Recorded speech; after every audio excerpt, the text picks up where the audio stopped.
Bonjour à toi qui as pris un instant pour regarder cette vidéo. J'interpelle ton attention tout simplement parce que je pense que nous sommes tous, absolument tous concernés par une émotion qui est soudaine, immédiate et violente, qui est l'émotion de la colère. J'aimerais en fait, à travers cette vidéo, attirer ton attention et juste te demander si là, est-ce que tu ne te sens pas fatigué de ce sentiment d'impuissance face à cette émotion que tu ne peux pas contrôler? Est-ce que tu n'es pas fatigué de la retenir? Tu vas probablement dire, si moi je suis en colère, si moi je sors de mes gonds, c'est à cause de l'autre, c'est sa faute. C'est tout simplement parce qu'il a dit ou il a fait quelque chose qui ne me correspond pas. C'est une partie vulnérable de toi qui est touchée. L'autre, en réalité, n'est que le stimuli de cette émotion. La question, elle est tout simplement que est-ce que t'en as pas marre? Est-ce que ça ne suffit pas? De quoi il y a besoin? De rupture encore? De perdre encore des amis? De se décevoir? De décevoir l'autre? Le temps passe. On pense toujours qu'on a le temps, mais non, nous n'avons pas le temps. C'est maintenant. C'est maintenant que ça se passe. Donc je t'amène à te réveiller, à te prendre en charge et à t'occuper de toi, à t'occuper de cette part-là de toi où tu es le seul à en avoir le pouvoir d'apaiser, de changer, de transformer, de transcender. Durant cet atelier du 23 juin sur la colère, nous allons travailler ensemble dans un tout premier temps la partie haute de l'iceberg, c'est-à-dire qu'est-ce que la colère? Pourquoi cette émotion est-elle si intense? Quel est le message caché derrière cette émotion?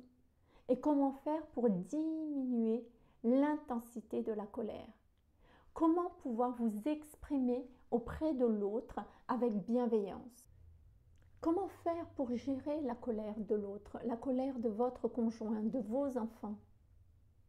Et comment faire pour ramener l'autre à un état de calme et de conscience où la communication est possible? Ensuite, nous allons aborder la deuxième partie de l'iceberg. Comment faire on va aller toucher cette mémoire racine qui fait que tu ne peux pas faire autrement. Ces deux parties-là sont complémentaires. La première partie est complémentaire parce que ça va te permettre de ne pas reproduire les mêmes scénarios. Ça va te permettre de ne pas reproduire les mêmes erreurs. Donc ça va t'amener à avoir une attitude nouvelle. La deuxième partie, c'est cette déprogrammation, elle est aussi indispensable parce qu'elle va te permettre de te mettre en mouvement pour que le changement puisse se faire pour toi. Cet atelier va donc t'apporter à la fois du sens, de la clarté, une réelle prise de conscience et un changement. Et ça, ce n'est pas un séminaire, ce n'est pas une conférence. On est sur le terrain, on est sur quelque chose de concret, on est sur quelque chose qui a besoin d'être changé, soit dans le domaine professionnel, soit dans le domaine personnel.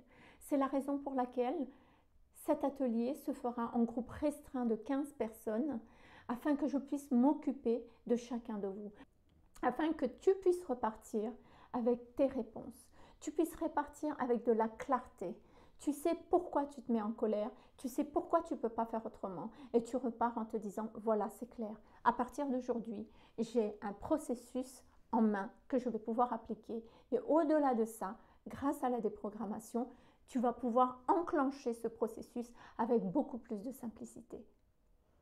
Je t'invite donc à t'y inscrire très rapidement afin que tu puisses avoir ta place, pour être garanti d'avoir ta place. Pour toutes les personnes qui sont en dehors de la région et qui aimeraient assister à cette séance, vous êtes tous les bienvenus puisqu'il y aura aussi la possibilité de participer à cet atelier à distance. Je serai très ravie de t'accueillir, très ravie de t'accompagner et très ravie de t'accompagner à ouvrir une porte possible, un changement possible et que tu puisses aussi goûter à cette transformation. Et à très bientôt. Au revoir.